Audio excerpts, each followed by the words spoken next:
স্বপ্ন নিয়ে পাড়ি জমিয়েছিলেন দূর দেশে, কিন্তু সেই স্বপ্নই থেমে গেল এক নির্মম পরিণতিতে। যুক্তরাষ্ট্রের মাটিতে নিখোঁজ হওয়ার পর অবশেষে মিলল বাংলাদেশি শিক্ষার্থী জামিল আহমেদ লিমনের নিথর দেহ। শোক, উদ্বেগ আর অনিশ্চয়তায় ডুবে থাকা পরিবার যখন অপেক্ষায়, শুরু হয়েছে মরদেহ দেশে ফেরানোর প্রক্রিয়া।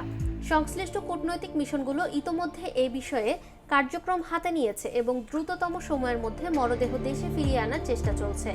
রোববার পররাষ্ট্র মন্ত্রণালয়ের এক সংবাদ বিজ্ঞপ্তিতে এই তথ্য জানানো হয়। অত্যন্ত দুঃখজনক। আমি ইতিমধ্যেই একটি ছেলে বা একটি মেয়ে ফ্লোরিডাতে নিহত হয়েছে নৃশংসভাবে।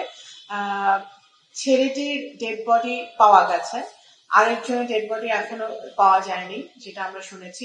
আমাদের মন্ত্রণালয়, আমাদের ওয়াশিংটন ডিসির mission, Bangladesh embassy, state department, FBI থেকে শুরু করে সকল সংশ্লিষ্ট এজেন্সির সাথে আমরা যোগাযোগ রাখছি প্রতিনিয়ত। আমি ব্যক্তিগতভাবে দুজনের গার্জিয়ানের সাথে আমি কথা বলে। বিজ্ঞপ্তিতে বলা হয়, যুক্তরাষ্ট্রের ইউনিভার্সিটি অব সাউথ ফ্লোরিডায় অধ্যয়নরত দুই বাংলাদেশি শিক্ষার্থী জামিল আহমেদ লিমন ও নাহিদা সুলতানা বৃষ্টি নিখোঁজ হওয়ার খবর পাওয়ার পরপরই ওয়াশিংটনে অবস্থিত বাংলাদেশ দূতাবাস এবং মায়ামিতে বাংলাদেশ কনসুলেট জেনারেল সক্রিয়ভাবে কাজ শুরু করে। লিমনের মরদেহটি দ্রুত দেশে পাঠানোর লক্ষ্যে স্থানীয় ফিউনারাল সার্ভিস ও সংশ্লিষ্ট কর্তৃপক্ষের সঙ্গে সমন্বয় করে কাজ করছে।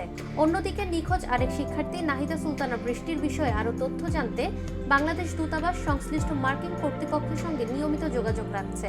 এ ঘটনায় মার্কিন পুলিশ একজন সন্দেহভাজন ব্যক্তিকে আটক করেছে। তার বিরুদ্ধে দুটি প্রথম শ্রেণীর হত্যা মামলা দায়ের করা হয়েছে বলে দূতাবাসকে জানানো হয়। ঘটনাটি দেশের মানুষের মধ্যে ব্যাপক উদ্বেগ ও শোকের সৃষ্টি করেছে। বিশেষ করে প্রবাসে থাকা শিক্ষার্থীদের নিরাপত্তা নিয়ে নতুন করে প্রশ্ন উঠেছে।